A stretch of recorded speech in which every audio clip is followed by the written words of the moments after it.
ಇವತ್ತು ರಾಹುಲ್ ಗಾಂಧಿಯವರು ದೇಶದ್ರೋಹಿಗಳಿಗೆ ಬೆಂಬಲ ಮಾಡ್ತಾ ಇದ್ದಾರೆ. ದೇಶದ ಯುವಕರಿಗೆ ಮೋಸ ಮಾಡ್ತಾ ಇದ್ದಾರೆ ಅಂತೇಳಿ ನಾವು ರಾಹುಲ್ ಗಾಂಧಿ ವಿರುದ್ಧವಾಗಿ ಪ್ರತಿಭಟನೆಯನ್ನು ಮಾಡಿದ್ರಿ.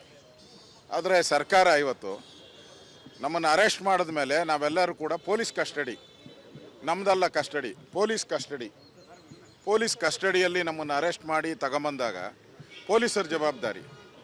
ಇವತ್ತು ಬೇಕು ಅಂತೇಳಿ ಕಾಂಗ್ರೆಸ್ ಆಫೀಸ್ ಮುಂದೆ ಕರ್ಕೊಂಬಂದು ಎಲ್ಲ ಮಚ್ಚು, ಲಾಂಗು, ಮೊಟ್ಟೆಗಳು, ಅವ್ಯಾಚ ಶಬ್ದಗಳು, ನಮ್ಮ ಎಮ್ ಎಲ್ ಎನ ರಾಮಮೂರ್ತಿ ಅವ್ರಿಗೆ ಎಮ್ ಎಲ್ ಎಗೆ ಹೊಡೆದಿದ್ದಾರೆ, ಅಶ್ವತ್ಥನಾರಾಯಣ್ಗೆ ಹೊಡೆದಿದ್ದಾರೆ, ಹರೀಶ್ ಅವ್ರಿಗಂತೂ ಎಗ್ಗಮಗ್ಗ ಮೊಟ್ಟೆಯಲ್ಲಿ ಹೊಡೆದಿದ್ದಾರೆ.